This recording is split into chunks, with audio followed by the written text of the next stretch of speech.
అజయ్ గారు నమస్తే అండి. నమస్తే అండి. ఓకే. రీసెంట్ టైమ్స్‌లో చాలా అప్పులు మీద పడి వాళ్ళు చనిపోయే స్థితికి వస్తున్నారు. సో, అలాంటి వాళ్ళకి మీరిచ్చే మంచి పరిష్కారం అంటే ఏం చెప్తారు? ఒకటండి మళ్ళీ చెప్తున్నా. గతంలో కూడా నేను చాలా సార్లు చెప్పాను. మీరు అప్పులు తీర్చలేని స్థితిలో ఉన్నట్లయితే ఎక్కువగా చాలా మంది మా దగ్గరికి వస్తుంటారు.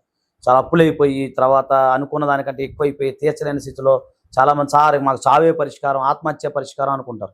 అలాంటి వారికి ఒకటే చెప్తున్నాను. దయచేసి మీరు ఎలాంటి ఆలోచనలు పెట్టుకోవద్దు. ఒకటే గుర్తుపెట్టుకోండి.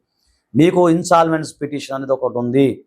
చక్కగా మీరు దానికి సంబంధించి హ్యాపీగా మీరు ఇన్సాల్వెన్స్ పిటిషన్ ఫైల్ చేసుకోవచ్చు. దానికి సంబంధించి మీకు సమయం దొరుకుతుంది. మిమ్మల్ని ఎవరు ప్రెజరో చేయరు.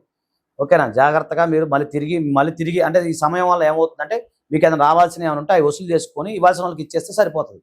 అలా మీరు జాగ్రత్త చేసుకొని తప్ప నాకు చాలా బాధ అనిపించింది. నా చరంలో ఒక ఆయన బిడ్డలను చంపి ఆయన చనిపోయాడు కేవలం అప్పుల కోసం. అలాంటి జరిగినప్పుడు బాధ అనిపిస్తుంది. దయచేసి అందరికి దండం పెట్టి చెప్తున్నాను. మీరు అలాంటి పనులు చేయమాకండి. చట్టం మీకు అండగా ఉంటుంది. ఓకేనా ఫ్రెండ్? దయచేసి వీడియో అందరికీ షేర్ చేయండి. Thank you. థ్యాంక్ యూ అండి. నమస్తే.